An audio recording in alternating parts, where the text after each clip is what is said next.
بسم اللہ الرحمن الرحیم الحمد للہ رب العالمین الصلاة والسلام علی سید الانبیاء والمرسلین قال اللہ تعالی وتبارک فی القرآن المجید والفرقان الحمید بسم اللہ الرحمن الرحیم وللہ علی الناس حج البیت من استطاع الیہ سبیلا صدق اللہ مولانا العظیم وصدق رسولہ النبی الکریم الرؤوف الرحیم اللہم نور قلوبنا بالقرآن وزین اخلاقنا بالقرآن وادخلنا الجنۃ بالقرآن ونجنا من النار بالقرآن قال اللہ تعالی وتبارک فی شان حبیبہ مخبرا وآمرا ان اللہ وملائکتہ یصلون علی النبی یا ایہا الذین آمنوا صلوا علیہ وسلموا تسلیما الصلاۃ والسلام علیک یا رسول اللہ وعلی آلک واصحابک یا حبیب اللہ الصلاۃ والسلام علیک یا رسول اللہ وعلی آلک واصحابک یا محبوب رب العالمین۔ تمام حمد و ثنا، تعریف و توصیف اللہ جل مجدہ الکریم کی ذات پاک کے لیے جو خالق کائنات بھی ہے اور مالک شش جہات بھی۔ اللہ جل وعلا کی حمد و ثنا کے بعد حضور نبی اکرم شفیع امم رسول محتشم نبی مکرم اللہ کے پیارے امت کے سہارے رب کے محبوب دانائے غیوب مالک رقاب امم فخر عرب و عجم والی کون و مکان سیاہ لا مکان سید انس و جاں سرور لالا رخاں نیر تاباں سرنشین مہوشاں ماہ خوباں شہنشاہ حسینہ تتمہ دوراں سر خیل زہرہ جمالاں جلوائے صبح ازل نور ذات لم یزل باعث تکوین عالم فخر آدم و بنی آدم نیر بطحا رازدار ما اوہا شاہد ما طغا صاحب علم نشرہ معصوم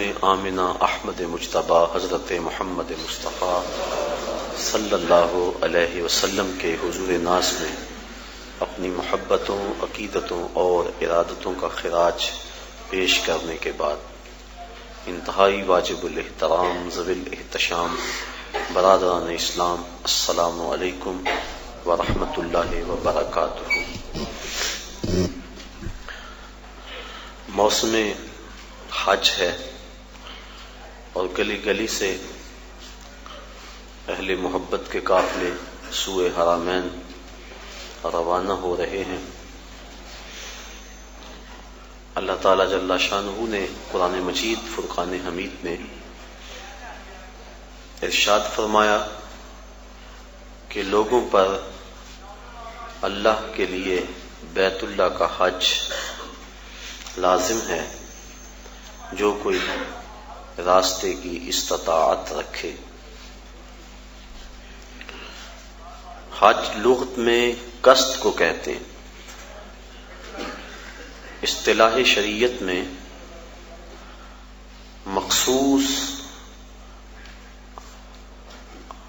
ارکان کی ادائیگی کے لیے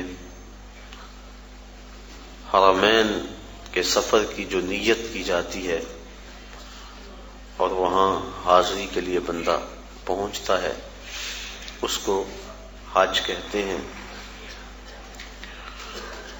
حضور نبی رحمت شفیع معظم رسول محتشم صلی اللہ علیہ وآلہ وسلم نے ارشاد فرمایا جب انسان حج کرتا ہے تو وہ ایسے گناہوں سے پاک ہو جاتا ہے جس طرح ابھی ماں کے پیٹ سے اس نے جنم لیا ہو۔ ماں قبل کے تمام گناہوں کا حج کفارہ ہے، اور اگر کوئی استطاعت رکھنے کے باوجود حج نہیں کرتا تو حدیث میں سخت وعیدیں موجود ہیں۔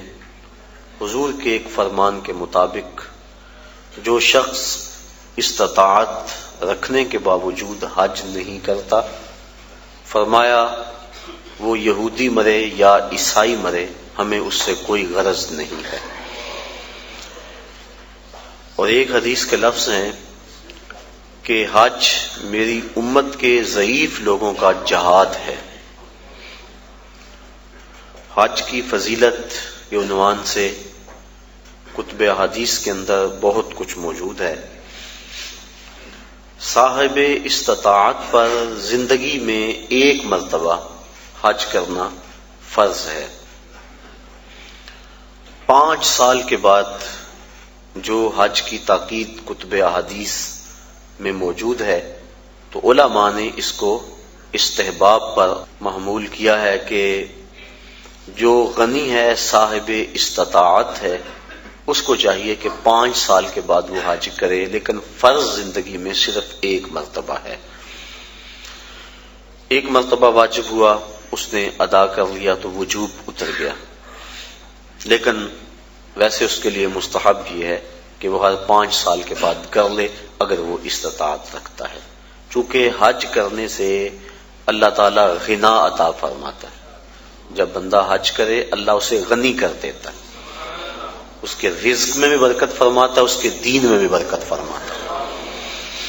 ایک حدیث کے لفظ ہیں، حضور نے ارشاد فرمایا کہ حج کرو غنی ہو جاؤ گے، سفر کرو صحت پاؤ گے۔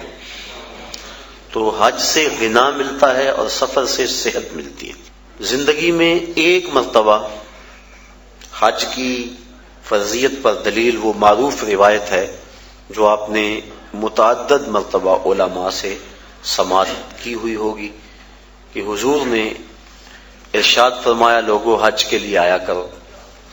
تو ایک شخص نے عرض کی حضور ہر سال آیا کریں؟ آقا کریم خاموش رہے، کوئی جواب نہیں دیا۔ اس نے پھر پوچھا حضور ہر سال آیا کریں، ہر سال حج فرض ہے؟ حضور خاموش رہے، جواب مرحمت نہیں کیا۔ اس نے تیسری مرتبہ پھر سوال کیا تو آقا کریم نے پھر خاموشی اختیار کی، پھر وقفہ سکوت توڑتے ہوئے فرمایا تم سے پچھلی امتیں نبیوں پر کثرت سوالات کی وجہ سے ہلاک کر دی گئیں، لو قلت نعم لوجبت، اگر میری زبان سے ہاں نکل جاتی تو واجب ہی ہو جاتا۔ وہ زبان جس کو سب کن کی کنجی کہیں، اس کی نافذ حکومت پہ لاکھوں سلام۔ کہا اگر میری زبان سے ہاں نکل جاتی تو واجب ہی ہو جاتا۔ تو حضور کا اختیار فی شریعت سمجھ میں آیا کہ حضور جو کہیں وہی دین ہوتا ہے۔ قرب قیامت کے فتنوں میں سے ایک فتنہ حضور نے آج سے صدیوں قبل بیان فرما دیا۔ نسائی شریف کی روایت ہے، حضور نے ارشاد فرمایا قرب قیامت میں کچھ لوگ کہیں گے کہ حلال وہی ہے جو اللہ نے حلال کیا، حرام وہی ہے جو اللہ نے حرام کیا۔ فرمایا انما اوتیت القرآن ومثلہ معہ، مجھے قرآن بھی دیا گیا اور قرآن جتنے اور علم بھی میرے سینے میں رکھ دیے گئے۔ تو جس کو میں حلال قرار دے دوں وہ ایسی ہے جس طرح اللہ نے حلال قرار دیا ہے، اور جس کو میں حرام قرار دے دوں وہ ایسے ہی ہے جس طرح اللہ نے حرام قرار دیا ہے۔ چونکہ مصطفیٰ اپنی مرضی سے نہیں بولتے، وما ينطق عن الهوى ان هو الا وحی یوحی، جو مالک کی مرضی ہوتی ہے وہی مصطفیٰ کی بولی ہوتی ہے۔ تو اس لیے جو حضور فرما دے وہی دین ہوتا ہے۔ تو اس نے عرض کی حضور کیا ہر سال حج فرض ہے؟ تو آقا کریم فرمایا تم سے پہلی امتیں نبیوں پر کثرت سوالات کی وجہ سے ہلاک کر دی گئیں، لو قلت نعم لواجبت، اگر میری زبان سے ہاں نکل جاتی تو واجب ہی ہو جاتا۔ تو زندگی میں ایک مرتبہ حج فرض ہے۔ حضور نے حج کی فضیلت کے بارے میں بہت کچھ ارشاد فرمایا، اور ایک روایت کے لفظ ہیں کہ ایک حج ایسا ہے جس سے 3 آدمیوں کی مغفرت ہو جاتی ہے، اور وہ حج بدل ہے۔ کوئی اپنے والدین کی طرف سے، اپنے کسی عزیز کی طرف سے کسی کو حج کروائے، تو ایک جس نے حج کیا اس کی بخشش ہو گئی، ایک جس نے حج کروایا اس کی بخشش ہو گئی، ایک جس کی طرف سے حج کیا گیا اس کی بخشش ہو گئی۔ تو یہ حج ایسا ہے، ایک حج سے 3 آدمیوں کی مغفرت فرما دی جاتی ہے۔ حج کا مقصد کیا ہے، حج کیوں کیا جاتا ہے، اس پر کچھ باتیں میں آج کی اس نشست میں آپ کے گوش گزار کرنا چاہوں گا۔ حج کا بنیادی مقصد اور ہر نیک عمل کا بنیادی مقصد رضائے الہی کا حصول ہے۔ انسان جو بھی نیک عمل کرتا ہے، ہر نیک عمل کا مقصد اللہ کی رضا کو حاصل کرنا ہے۔ قرآن مجید میں ارشاد فرمایا گیا کہ تمہاری قربانی کا گوشت اور خون اللہ کو نہیں پہنچتا، بلکہ تمہارے دل کا وہ تقوی اللہ کو پہنچتا ہے جس کے لیے تم نے قربانی کی ہے۔ گوشت خود کھا لیتے ہو، خون گلیوں میں بہہ جاتا ہے، کھالیں مدارس میں چلی جاتی ہیں، مختلف تنظیمات لے جاتی ہیں، تو اللہ کو کیا پہنچا؟ تو کہا تمہارے دل کا وہ تقوی ہے، جو خلوص اور للہیت ہے، اللہ کی رضا جوئی کا جو جذبہ ہے، وہ جذبہ اللہ کو پہنچتا ہے۔ تو ہر نیک عمل کی بنیاد اللہ کی رضا ہے، اور اگر اللہ کی رضا کے لیے کوئی عمل نہ کیا گیا تو وہ عمل نہیں ہے، نیک عمل نہیں ہے۔ اور صرف ریاکاری کو شرک اصغر کہا گیا ہے، ورنہ انسان جو نیکیاں کرتا ہے، اچھے کام کرتا ہے، کسی کو شرک نہیں کہا گیا، ریاکاری کو شرک اصغر کہا گیا ہے۔ جب اللہ کے علاوہ بندہ کسی اور کے لیے نیک عمل کرتا ہے تو وہ نیک عمل نہیں ہوتے، اس کو شرک اصغر کہا گیا۔ اور قیامت کے دن اللہ تعالیٰ جل شانہ ارشاد فرمائے گا کہ جن کے لیے تم نے یہ عمل کیے تھے ان سے اس کا اجر لے لو، میرے لیے تو تم نے کیے نہیں تھے، جن کے لیے کیے تھے ان سے ان کا اجر لو۔ تو اب کوئی وہاں اجر دینے کی صلاحیت بلا کیسے رکھتا ہوگا؟ تو جب بھی انسان نیک عمل کرے تو بنیادی فلسفہ یہ ہونا چاہیے کہ میں اللہ کی رضا کے لیے کر رہا ہوں۔ اور انما الاعمال بالنیات، یہاں بھی یہی مراد ہے کہ اعمال کا دار و مدار حسن نیت پر ہے، خلوص پر ہے۔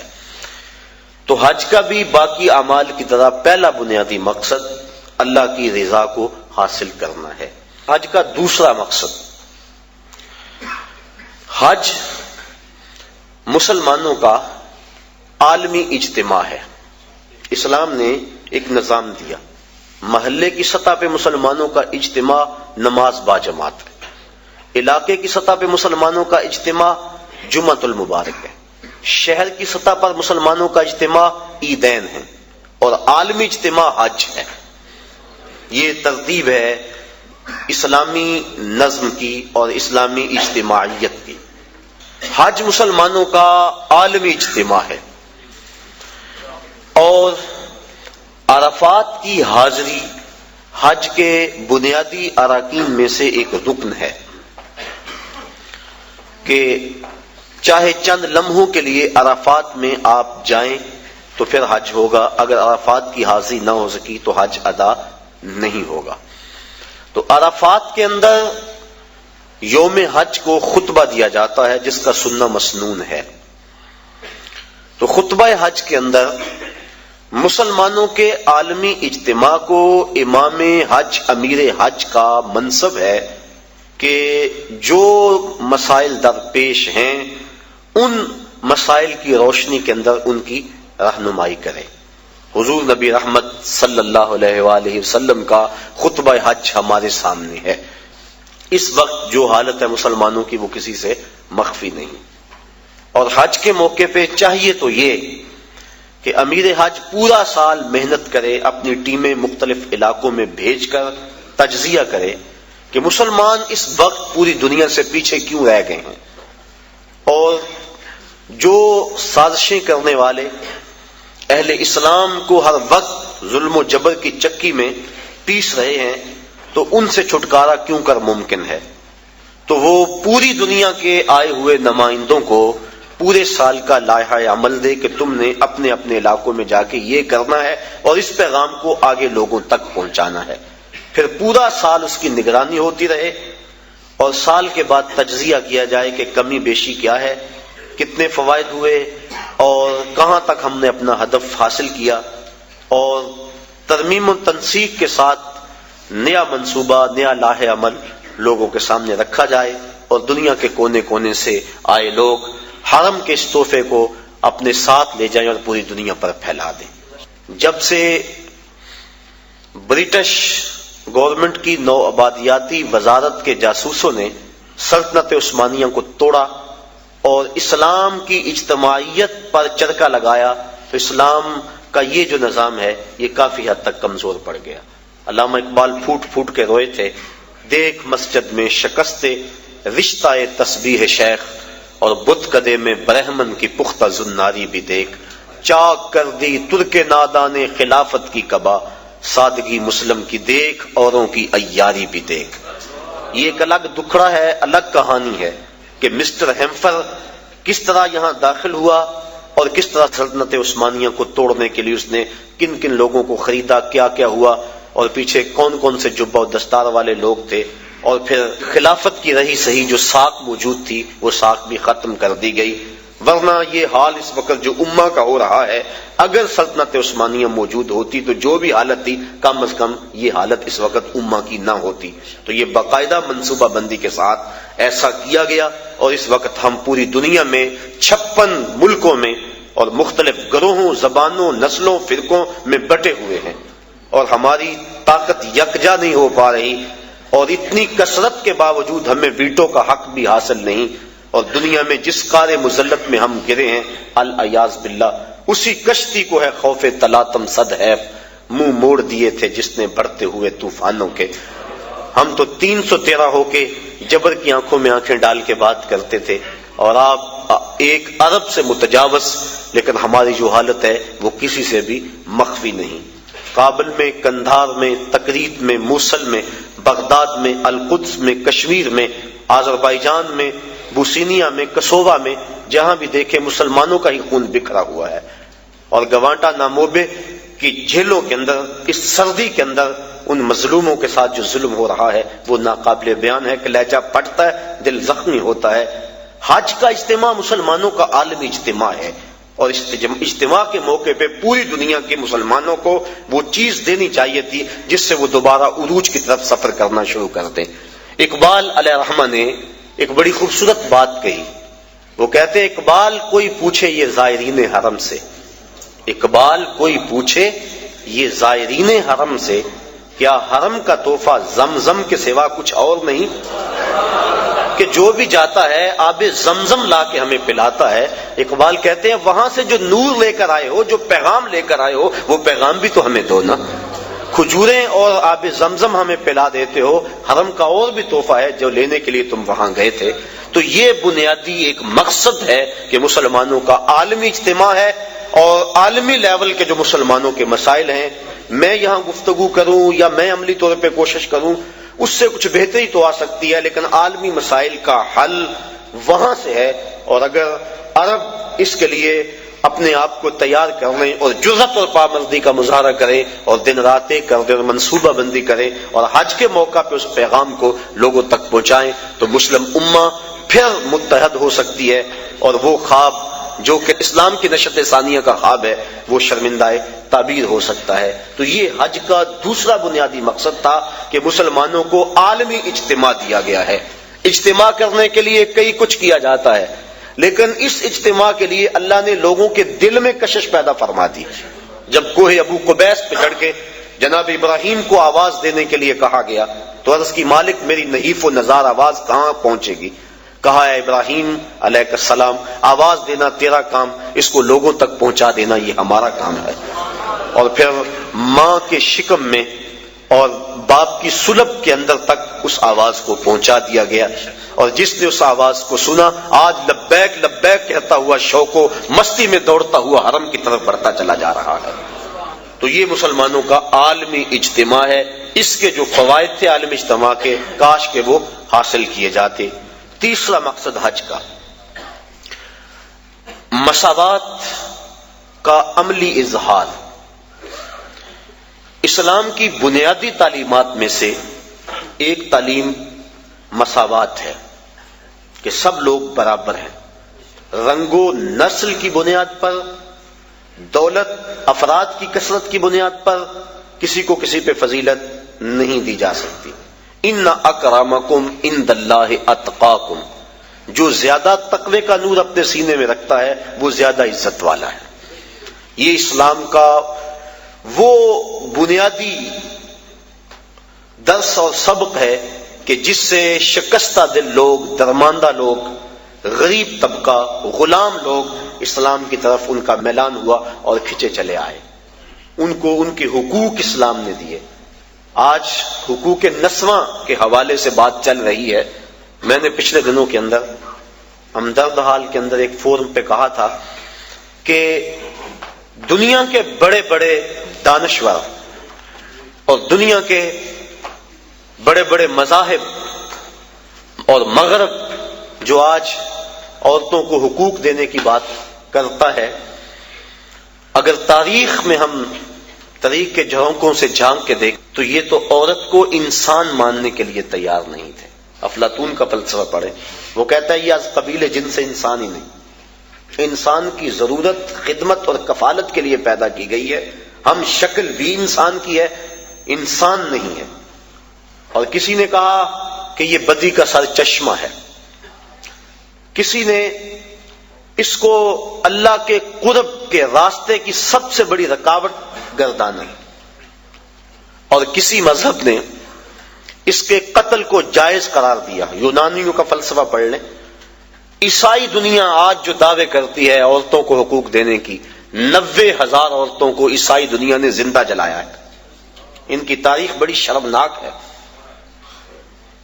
تو کس نے حقوق دیے عورت کو؟ کون عورت کے حقوق کا محافظ ہے؟ دنیا والے تو عورت کے وجود کو برداشت نہیں کرتے تھے۔ یہ بر صغیر پاک و ہند، ابن بطوطہ جب یہاں آیا تو کس بات سے بے ہوش ہوا تھا؟ اس نے ایک منظر دیکھا کہ ایک شخص فوت ہو گیا، اس کی بیوی کو ابھارا گیا کہ تیرا خامد مر گیا، جیون ساتھی پتی مر گیا، اب تو نے جی کے کیا لینا ہے؟ تیری وفا کا تقاضا یہ ہے کہ تو بھی اس جلتے ہوئے شعلوں میں چھلانگ لگا دے، تو خامد کی اگر وفادار ہے تو اس کو بھڑکا کر اس آگ کے اندر چھلانگ لگانے کے لیے تیار کیا گیا، اور جب اس نے جوش میں آ کے چھلانگ لگائی، اس کی چیخیں جب فضاؤں میں بلند ہوئی تو معروف سیاح ابن بطوطہ بے ہوش ہو گیا اور اپنے گھوڑے سے گر پڑنے لگا، اور لوگوں نے بڑھ کے تھاما۔ رسم ستی کے نام سے بر صغیر کے اندر عورتوں کو خامدوں کے ساتھ زندہ جلایا جاتا تھا، اور عربوں کی تاریخ آپ جانتے ہیں کہ وہ تو بیٹی کے وجود کو برداشت نہیں کرتے۔ حق دینا تو بات کی بات ہے، وہ تو وجود کو گوارا نہیں کرتے تھے۔ اگر کسی کے ہاں بیٹی جنم لے لیتی اس کا منہ کالا ہو جاتا، یہ قرآن نے بتلایا۔ آبرو بچانے کا ایک ہی طریقہ کہ وہ بیٹی کو زندہ درگور کر دے، اگر ایسا نہیں کرتا تو معاشرے میں معزز نہیں سمجھا جاتا۔ اپنی بیٹی کے لیے آج میں اور آپ محبت بھرے جملے بولتے ہیں، بیٹی کے ہاتھ پیلے کرنے کے لیے بوڑھا باپ اپنی جھکی ہوئی کمر پہ بوریاں لاد لاد کے مزدوری کرتا ہے، اور فیکٹری کے اندر بھائی اوور ٹائم لگا رہا ہے کہ میں نے اپنی بہن کے ہاتھ پیلے کرنے۔ یہ بھائی تو قتل کرتا تھا بہن کو کہ کل کوئی میرا بہنوئی نہ ہو، یہ باپ تو زندہ درگور کرتا تھا کہ میں کسی بیٹی کا باپ نہ کہلاؤں۔ تو باپ کے دل میں بیٹی کی یہ محبت، بھائی کے دل میں بہن کا یہ پیار کہ وہ اس کے لیے کتنی محنت کرتے ہیں، اور جب گھر سے بیٹی رخصت ہوتی ہے تو باپ بھی پھوٹ پھوٹ کے روتا ہے، اور بھائیوں کے آنسو بھی خشک نہیں ہوتے۔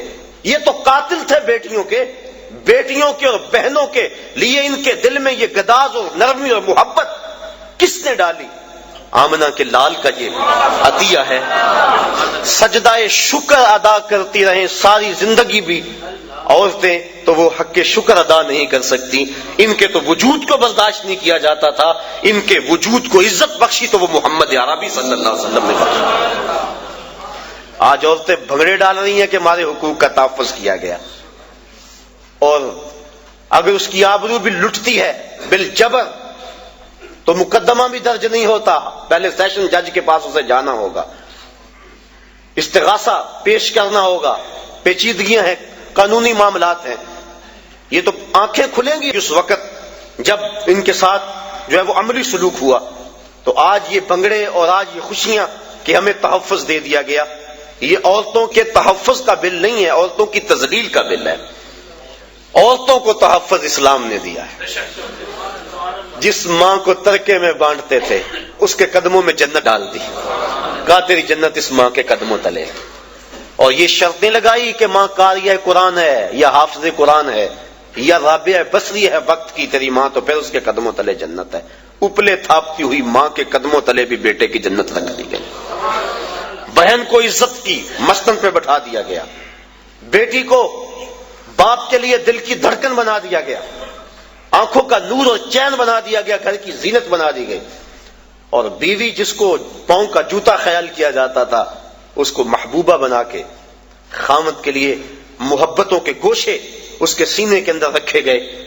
اور حضور نبی رحمت صلی اللہ علیہ وسلم نے ازواج مطہرات کے ساتھ جو حسن سلوک کی داستانیں رقم کی، لوگوں کے لیے عملی نمونہ چھوڑا۔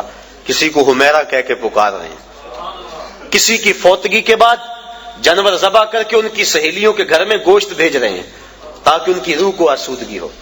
حضرت فاطمہ تو زہرا فرماتی ہیں کہ جب میری والدہ کا وقت آخر آیا تو حضور کی خدمت میں میری ماں نے مجھے بھیجا کہ جاؤ حضور سے کہو کہ مجھے اپنی چادر رحمت دے دیں۔ میں حاضر ہوئی، عرض کی، حضور نے کہا کہ بیٹا اپنی ماں سے پوچھو نا چادر کیا کرنی ہے۔ میں پوچھنے آئی تو حضور بھی پیچھے آ گئے۔ تو حضرت خدیجہ الکبریٰ رضی اللہ تعالی عنہا آپ نے عرض کی، حضور میں اس لیے چادر مانگی ہے کہ مجھے محسوس ہو رہا ہے میرا وقت آخر آ گیا، میری آرزو یہ ہے کہ اس چادر میں مجھے کفن دیا جائے۔ اب سنیے حضور کے لفظ، عورتوں کے حقوق کی بات کرنے والے اس بلندی پہ سوچ بھی نہیں سکتے۔ جب حضور کی زوجہ محترمہ نے چادر مانگی تو آقا کریم کی آنکھوں سے آنسو چھلکنے لگے، اور پھر فرمایا، اے خدیجہ تو نے تو چادر مانگی ہے، لو اردت جلدی لا آتیتو کے، اگر تو میری جلد بھی مانگ لیتی میں وہ بھی پیش کر دیتا۔ یہ اسلام کے دیے ہوئے حق ہیں۔ اللہ اکبر۔ تو بات کر رہا تھا کہ اسلام نے کمزور طبقوں کو ان کے حق دیے ہیں، یہ ایک الگ مضمون ہے کہ غلاموں کو ان کے حق دیے، غریبوں کو حق دیے، یتیماں کو حق دیے، یہ الگ مضمون ہے۔ یہ چونکہ کرنٹ ایشو ہے اس وقت، اس پر میں نے تھوڑی سی بات آپ کے سامنے رکھی۔ تو اسلام نے کمزوروں کو، غریبوں کو بنیادی حق دیا کہ سب انسان برابر ہیں، تقوی کی بنیاد پہ فضیلت ہے۔ جب فاران کی چوٹیوں سے نور اسلام چمکا اور گھر گھر اس کے اجالے ہوئے تو عرب کا سب سے کالے رنگ کا شخص جس کا نام تھا اسود، وہ حضور کی خدمت میں حاضر ہوا۔ کوئی شخص اس کو رنگت کی سیاہی کی وجہ سے قریب بٹھانے کے لیے تیار نہیں تھا۔ اس نے آ کے حضور کی خدمت میں عرض کی، حضور اگر میں اسلام لے آؤں تو مجھے کیا ملے گا؟ حضور نے فرمایا، جو ابو بکر و عمر کو ملا ہے وہی تمہیں ملے گا، جو حقوق و فرائض ان کے ہیں وہی حقوق و فرائض تیرے ہوں گے۔ جس صف میں وہ کھڑے ہوتے ہیں اسی صف میں تو کھڑا ہوگا، اور اگر تو پہلے آ جائے اور وہ بعد میں آئے تو اگلی صف میں کھڑا ہوگا، وہ پچھلی صف میں کھڑے ہوں گے۔ اس نے کہا اگر اسلام یہ ہے تو میں تو پھر دل و جان سے اس دین کو قبول کرتا ہوں۔ حضرت اقبال مساوات کی بات کے اندر اسرار و رموز کے اندر لکھتے ہیں، اسود از توحید احمر می شود، کہ اسود توحید کے فیضان سے احمر ہو جاتا ہے، گوری رنگت والوں کے کندھوں سے کندھا جوڑ کے وہ کھڑا ہوتا ہے۔ یہ اسلام کا دیا ہوا درس مساوات ہے کہ سب کو ایک صف میں کھڑا کر دیا گیا، یہ اسلام کا درس ہے۔ حضرت بلال حبشی رضی اللہ تعالی عنہ اور حضرت ابو ذر غفاری رضی اللہ تعالی عنہ کسی معاملے میں شکنجی ہو گئی تو غصے میں آ کر جناب ابو ذر غفاری نے کہا کہ تو کالی ماں کا بیٹا ہے۔ بس دل ٹوٹ گیا، حضور کی خدمت میں آئے اور کہا کہ حضور حالت دیکھی، حضور میں کیا ماجرا ہے؟ اس کی حضور مجھے آج تانا ملا ہے کہ تو کالی ماں کا بیٹا ہے۔ تو آقا کریم غصے میں آ گئے، فرمایا جاؤ جا کے ابو ذر کو میرا پیغام دو کہ جن عورتوں کا دودھ میں نے پیا ہے ان میں سے ام ایمن ایک ایسی خاتون تھی جس کا رنگ گورا نہیں تھا، اور جا کے ابو ذر کو کہو جو تانا تجھے دیا ہے وہ اپنے نبی کو بھی آ کے دے۔ اور جب جناب بلال حبشی رضی اللہ تعالیٰ عنہ ان کے پاس گئے اور جا کے یہ بات کہی تو وہ زاروں کے تار رونے لگے اور اپنا جوتا اتار کے حضرت بلال حبشی کے ہاتھ میں دیا، کہا یہ میرے منہ پہ ملو جس سے میں نے یہ بات کہی ہے۔ تو دیکھیے یہ اسلام کا عمل مساوات ہے اور اسلام کا درس مساوات ہے کہ اسلام نے سب کو ایک صف میں کھڑا کیا اور معیار تقوی رکھا۔ تقوی کی معیار پہ سب انسان جو ہے وہ ایک دوسرے سے فضیلت لے سکتے ہیں، ورنہ ایک دوسرے کے برابر ہیں۔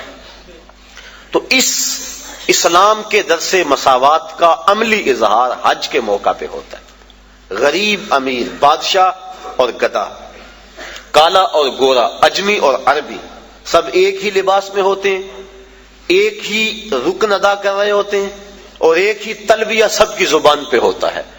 اور اگر کوئی شخص حج کے اس اجتماع میں جہاں درس مساوات دیا گیا وہاں سے آ کر دوبارہ اونچ نیچ اور تفریق میں مبتلا ہو تو سمجھو کہ اس نے حج کا نور حاصل نہیں کیا۔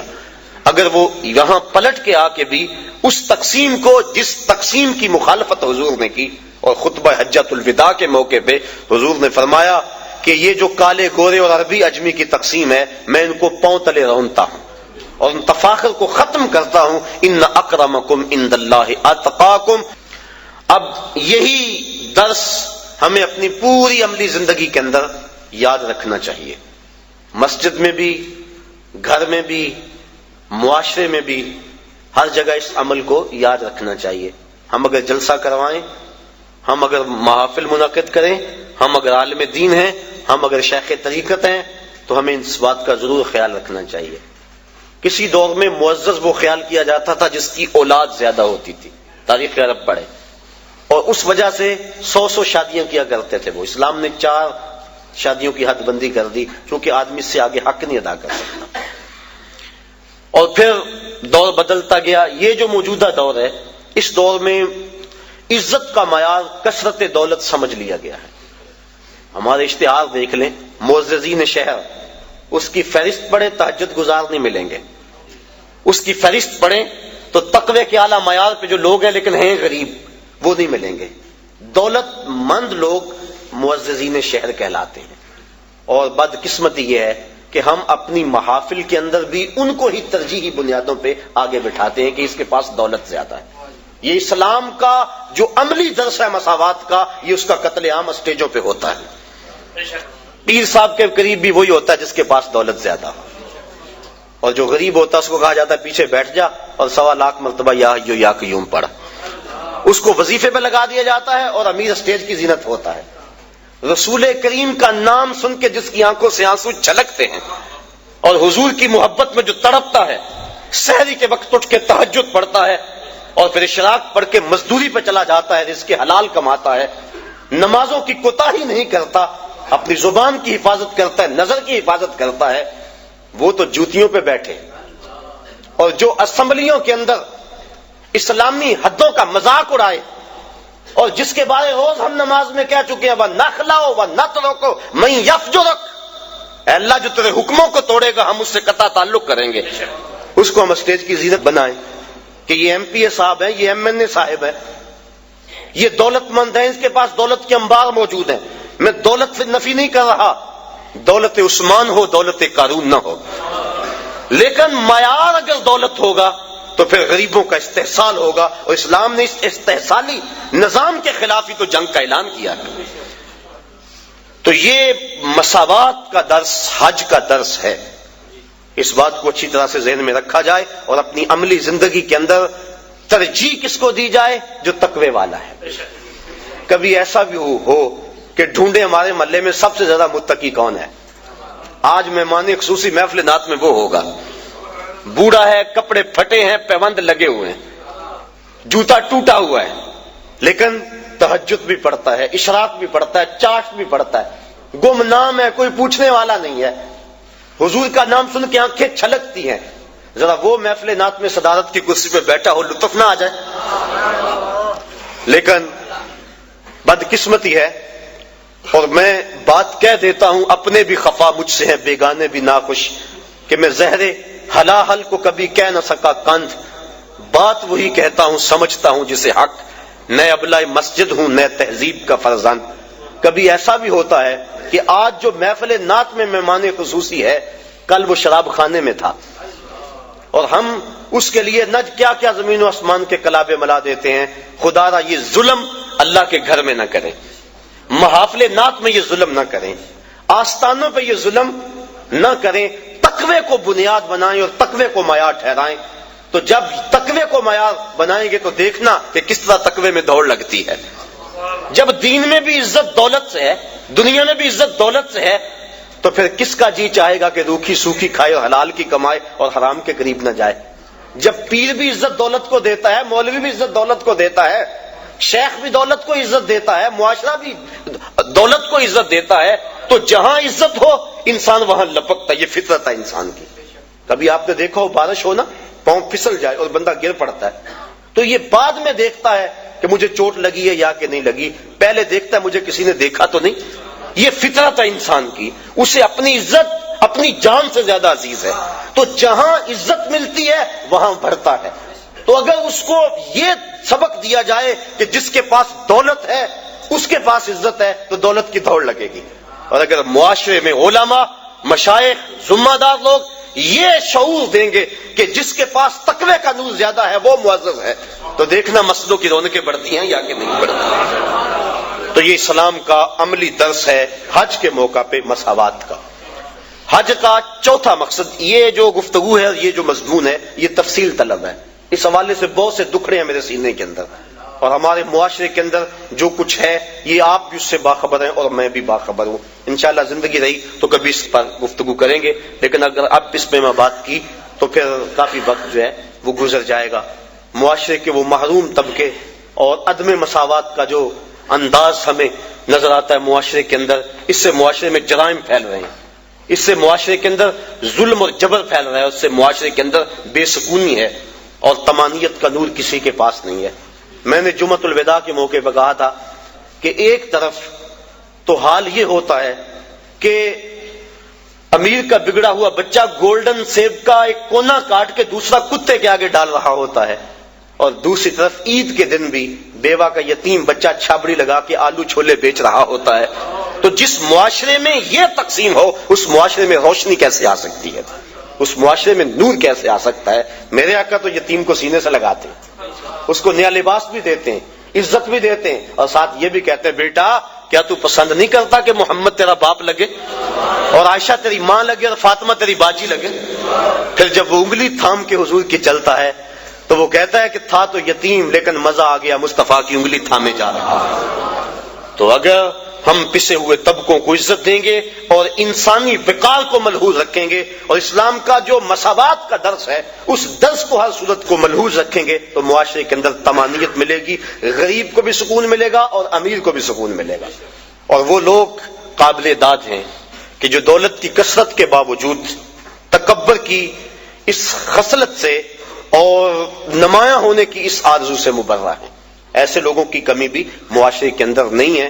جگہ جگہ ہمارا بھی جانا ہوتا ہے، کچھ لوگ ایسے ہوتے ہیں کہ دولت کی کثرت کے باوجود ان کے اندر عجز، خاکساری اور انسانی ہمدردی کے جو جذبے ہیں وہ قابل داد ہیں، اور میں ان پہ جتنی بھی داد ان کو دوں کم ہے۔ اللہ تعالیٰ ان کی عزتوں میں مزید فراوانی عطا فرمائے۔ گلی گلی کوچے کوچے ایسے لوگ بھی بکھرے ہوئے ہیں۔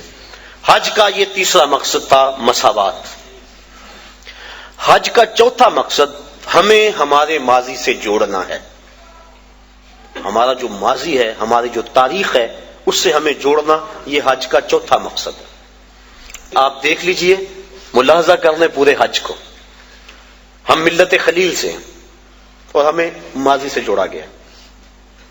طواف کعبہ ہے، پہلے چکر رمل کے لگائے جاتے ہیں۔ رمل کیا؟ جس طرح پہلوان اکھاڑے میں چلتا تھوڑا سا ٹہل ٹہل کے کندھے جھکا کے اس طرح طواف کرو، پہلے چکر رمل کے لگاؤ۔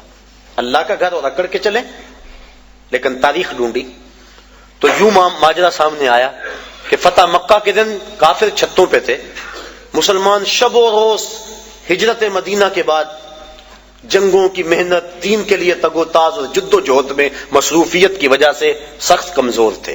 کافروں نے کہا دیکھو مکے میں تھے تو آسودہ تھے، یہاں سے چلے گئے نا تو دیکھو کیا حال ہو گیا۔ آقا کریم فرمایا ذرا تم تھوڑا سا ٹہل کے چلو تاکہ انہیں پتا چلے ہم ماڑے نہیں تگڑے ہیں۔ ان کو دکھلانے کے لیے اس انداز کے ساتھ پہلے چکر رمل کے لگوائے اللہ کے گھر کے سامنے۔ اب کفار چھتوں پہ موجود نہیں ہوتے، علت ختم ہو گئی۔ جب علت ختم ہوئی تو معلول بھی ختم ہونا چاہیے تھا، لیکن علت ختم ہوئی معلول ختم نہیں ہوا، چکر اسی طرح لگائے جاتے ہیں۔ گو کافر نہیں دیکھ رہے، یار کی سنت کو تو ادا کرنا ہے۔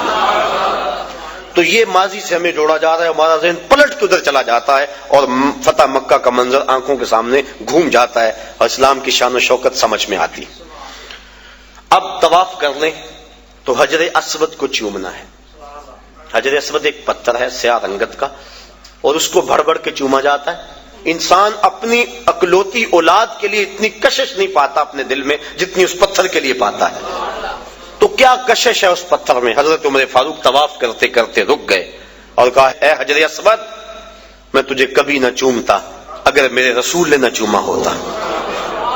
اب حجر اسود کے بعد آئے مقام ابراہیم پہ آ کے 2 نفل پڑھے. اللہ تعالیٰ نے اس کو کہا کہ اس کو مصلی بنا لو، کیوں کہ اس پتھر پہ میرے خلیل علیہ السلام کے قدم لگے. میرے گھر کا طواف کر لیا، لیکن اگر محبت کی ریت سمجھتے ہو اتنی دیر تک طواف نہیں مانوں گا جتنی دیر تک تمہاری پیشانی وہاں نہ آئے جہاں میرے یار کے قدم آئے. کہ اس کو مصلی بنا لو. قریب نماز پڑھو، سیدھ میں نماز پڑھ لو، قریب نماز پڑھ لو، اس کے آس پاس جہاں تمہیں جگہ ملتی ہے نماز پڑھ لو.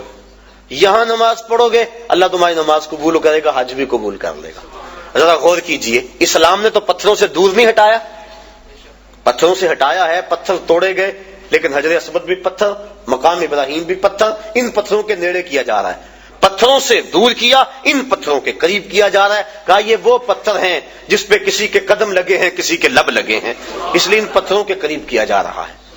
اب آگے آئیے، چاہے زمزم پہ چشمہ پھوٹ رہا ہے، پانی کھڑے ہو کے پیئیں، جو دعا مانگے پوری ہوگی، جس نیت سے پیئیں پوری ہوگی. دنیا کے اوپر جتنے بھی چشمے جاری ہیں، وہ کشمیر میں ہو یا دنیا کے کسی اور خطے میں، وہ چشموں کو جاری کرنے والا کون ہے؟ اور چاہے زمزم کو جاری کرنے والا کون؟ سب چشموں کا خالق اور جاری کرنے والا اللہ. تو اس چشمے کو بھی اللہ نے جاری کیا، باقی دنیا کے چشموں کو بھی اللہ نے ہی جاری کیا، لیکن اس چشمے کا پانی کھڑے ہو کے پیئیں، اس کا پروٹوکول ہے، اعزاز ہے. باقی چشمے بھی اللہ کے جاری کردہ، اس میں کیا خصوصیت ہے؟ اس لیے کہ اس چشمے نے اللہ کے نبی کے قدموں کے بوسے لیے ہیں، حضرت خلیل کے فرزند ارجمن حضرت اسماعیل کے بوسے لیے، ان کے قدموں کے بوسے لیے. اور جس نیت سے پیو، علماء کہتے ہیں اس نیت کو اللہ پورا فرما دیتا ہے. سین حرم میں بڑا ہجوم تھا، ایک بہت بڑے محدث آئے ہوئے تھے، لوگ ان کی زیارت میں بڑھتے تھے، رش بڑا تھا، جو مسافہ کرتا دھکا لگتا آگے چلا جاتا. پھر دوسرا آدمی آ جاتا. ایک آدمی نے دیکھا، اس کا جی چاہا کہ میں ان بزرگوں کے پاس چند لمحوں کے لیے بیٹھوں، چونکہ اللہ والوں کی صحبت بہت بڑی دولت ہے، اگر مل جائے تو غنیمت سمجھنا چاہیے. تو وہ چاہے زمزم پہ آئے، آب زمزم پیا، اور پھر ان بزرگوں کے پاس جا کے کہنے لگے ایک مسئلہ پوچھنے آیا ہوں. انہوں نے کہا پوچھو. کہا سنا ہے آب زمزم جس نیت سے پیو وہ نیت پوری ہو جاتی ہے، تو کیا یہ ٹھیک ہے؟ تو وہ محدث جن کے پاس ایک لمحہ بھی نہیں تھا، لوگ لائن میں آتے اور آگے جاتے، کہنے ہاں بالکل ٹھیک ہے. کہا پھر میں ابھی آب زمزم پی کے آیا ہوں اور اس نیت سے پی کر آیا ہوں کہ آپ سے اللہ کے رسول کی 100 حدیثیں سنوں گا، یہ ہے میری نیت، اور ابھی میں پی کے آیا ہوں. تو وہ فرمانے لگے بیٹھ جا، پھر باقی کام بعد میں ہوں گے، پہلے 100 حدیثیں سن لیں. تو آب زمزم جس نیت سے پیا جائے وہ نیت پوری ہوتی ہے. کیا اعزاز ہے اس میں کہ اس نے اللہ کے نبی حضرت اسماعیل علیہ السلام کے قدم چومے ہیں. آگے آجے صفا مروہ پہ.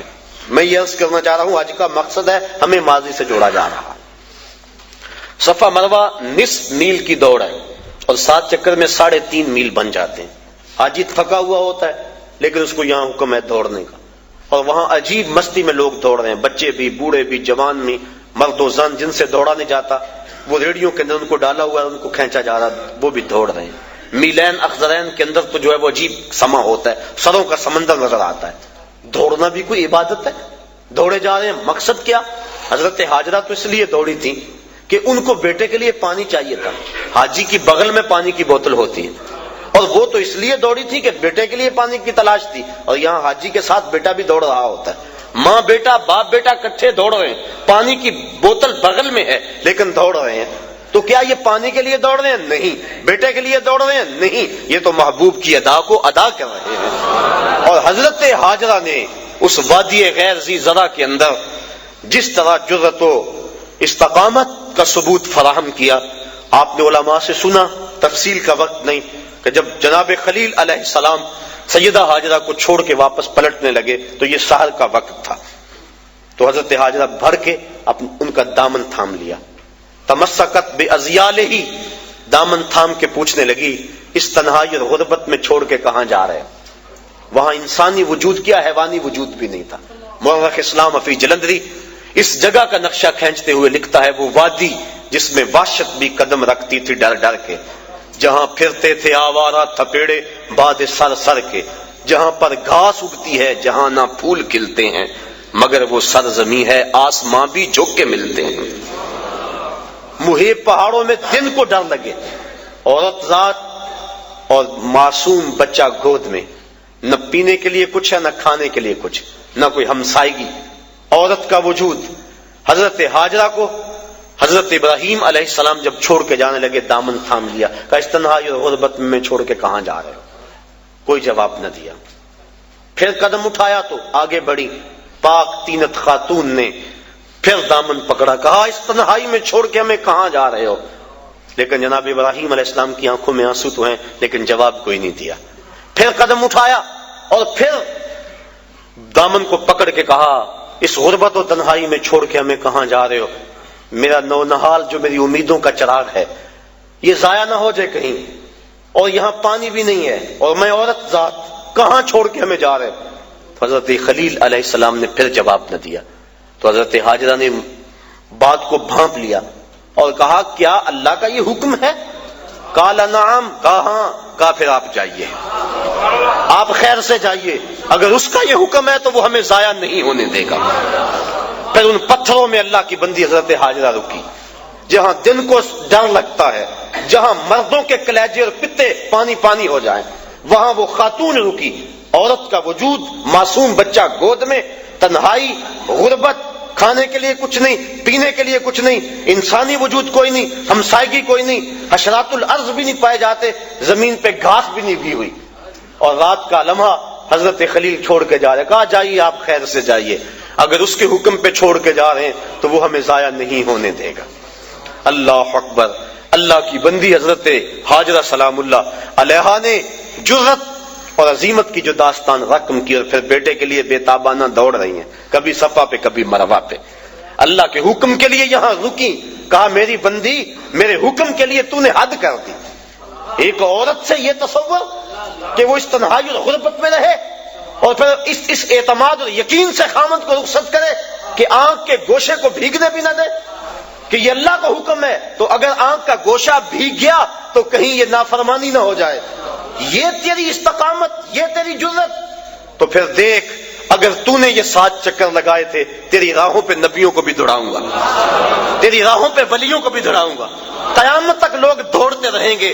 وہ اعزاز اور وہ پروٹوکول دیا، نبی بھی دوڑ رہے ہیں، ولی بھی دوڑ رہے ہیں، غوث کتب ابدال بھی دوڑ رہے ہیں، ان راہوں پہ کیا کون کون نہیں دوڑا، خود امام الانبیاء ان راہوں پہ دوڑے ہیں۔ کہا دن کو جائیں دوڑ لگی ہوئی ہے، رات کو جائیں دوڑ لگی ہوئی ہے، پچھلے پہر جائیں دوڑ لگی ہوئی ہے، سروں کا سمندر ہے، برستی بارش میں دیکھیں دوڑ لگی ہے، کڑکتی دھوپ میں دیکھیں دوڑ لگی ہے، اب تو وہاں بڑا کچھ بن گیا، جب کچھ نہیں تھا پھر بھی دوڑ لگی تھی، کبھی وہ سائی موقوف نہیں ہوئی، لوگ دوڑے جا رہے ہیں دوڑے جا رہے ہیں، چاہیے کیا؟ کچھ بھی نہیں چاہیے، پانی چاہیے نہیں، بیٹا چاہیے نہیں، دوڑ لگی ہوئی ہے۔ کہا میری بندی تو نے حد کر دی، اب قیامت تک تیرے نام کے پھریرے لہراتے رہے۔ اللہ اکبر۔ اب یہ دیکھو یہ بھی ماضی سے میں جوڑا جا رہا ہے، اب آگے بڑھ جائیں، جب سائی مکمل کر لیں تو قصر کرائیں یا حلق کروائیں، سر مڈوا دیں۔ یہ سر کیوں مڈوایا گیا؟ اس لیے کہ بال اتر جائیں، پھر غسل ہوگا، احرام اتر جائے گا تو انسان ہلکا پھلکا ہو جائے گا، تر و تازہ ہو جائے گا، بال اتر جائیں گے۔ یہ مقصد اگر ہوتا تو جس کے بال ہوتے اس کو تو حکم دیا جاتا، لیکن حکم ہے کہ ایک شخص پیدائشی طور پہ گنجا ہے، اس کے سر پہ ایک بال بھی نہیں ہے، اب اس کو حکم ہے کہ وہ خالی استرا لے اور اپنے سر پہ پھیرے۔ امراض الموسیٰ للکوسیٰ فی الحج، وہ لے استرا اور اپنے سر کے اوپر جلد کے اوپر خالی پھیرے، کوئی اسے دیکھے یوں کرتا ہوا تو کہے گا کہ یہ اس کی عقل ٹھیک ہے، سر پہ تو بال بھی نہیں استرا پھیر رہا ہے، بال ہوں تو استرا پھیرے، تو وہ اسے کہے گا میاں بالوں کو اتارنے کے لیے استرا کوئی نہیں پھیرتا، یہ تو محبوب کی ادا کو ادا کیا جا رہا ہے۔ اللہ اکبر۔ دیکھ لیں پورا حج دیکھ لیں، رمی جمار دیکھ لیں، شیطان کو کنکر مارے جا رہے ہیں. حضرت ابراہیم حضرت اسماعیل علیہ السلام کو تو نظر آیا تھا شیطان، حاجی کو نظر آتا ہے؟ اسلام تو ایک لمحہ بھی بے مقصد گزارنے سے روکتا ہے کہ ایک کام بھی بے مقصد نہ کرو. یہاں شیطان نظر بھی نہیں آ رہا اور پھر بھی کنکر پھینکے جا رہے ہیں. حضور کا نام آتا ہے نا لبوں پہ، ہم چوم کے آنکھوں سے لگا لیتے ہیں. بس طبیعتیں معترض ہیں. ہم کہتے ہیں یار مسند فردوس دہلمی کی روایت ہے، حضرت آدم علیہ الصلوۃ والسلام جب چلتے تھے پیچھے آواز آتی تھی. پوچھا مالک یہ کیا ماجرا ہے؟ کہا تیری پشت میں نور مصطفیٰ رکھا ہے، فرشتے اس کی زیارت کے لیے تیرے پیچھے چلتے ہیں. کہا مالک وہ نور تو میں بھی دیکھنا چاہوں گا. کہا پھر اپنے ناخنوں میں دیکھو.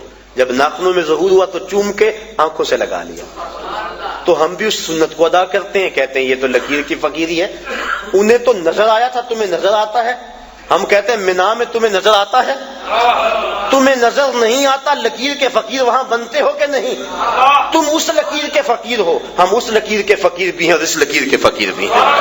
نظر آئے نہ آئے لیکن چوم کی آنکھوں سے لگاتے ہیں کہ یار کی سنت کو تو ادا کر رہے ہیں. تو پورا حج دیکھ لیں، ہمیں ہمارے ماضی سے جوڑا جا رہا ہے. یہ حج کا ایک جو ہے وہ بنیادی مقصد تھا. حج کے اور بھی کچھ مقاصد ہیں لیکن وقت میرے سامنے اتنا ہے کہ اس کے دامن میں اتنی گنجائش نہیں کہ میں تفصیل سے کسی اور عنوان سے گفتگو کروں. صرف 2 جملے. حج ہو گیا، واجبات بھی ادا ہو گئے، سنن بھی ادا ہو گئے اس کے، اور اس کے اراکین بھی ادا ہو گئے. اب حج مکمل ہو گیا. اب کیا کریں؟ اعلیٰ حضرت فرماتے ہیں حاجیو آؤ شہنشاہ کا روزہ. کعبہ تو دیکھ چکے، اب کعبے کا کعبہ دیکھیں. اللہ نے جن کو حج یا عمرہ نصیب کیا ہے اللہ انہیں بار بار نصیب کرے، اور جن کو یہ سعادت نصیب نہیں ہوئی انہیں بھی بار بار نصیب کرے. مدینہ شریف شمال میں ہے مکہ المکرمہ سے، اور کعبۃ اللہ کا جو میزاب ہے، پرنالہ جسے کہتے ہیں، اس کا رخ ادھر ہے شہر محبوب کی طرف.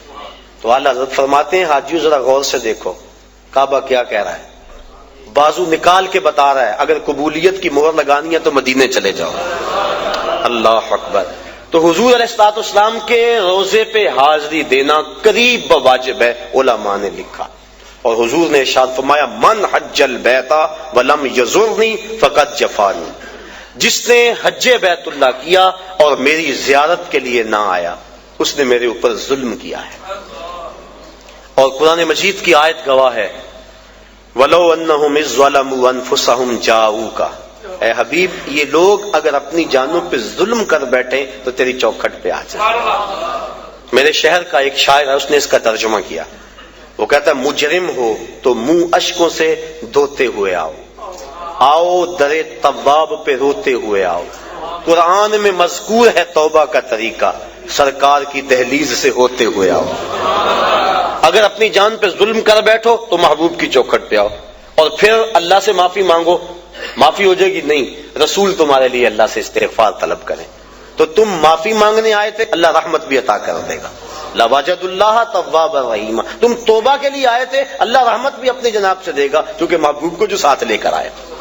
اللہ اکبر. یہ حضور کی ظاہری حیات میں بھی تھا. مسجد نبوی میں استوان ابی لبابہ اس پہ گواہ ہے کہ حضرت ابو لبابہ نے اپنے آپ کو بندھوا دیا اور قسم کھائی جب تک حضور نہیں کھولیں گے میں اپنے آپ کو نہیں کھلواؤں گا. اور پھر جب آیت نازل ہوئی تو حضور کے غلاموں نے کہا بشارت ہو تیرے گناہ معاف کر دیے گئے. رسیاں کھولنے لگے، کہا پیچھے ہٹ جو حضور کھول لیں گے تو میں اپنے آپ کو کھلواؤں. اللہ زندگی میں بھی تھا.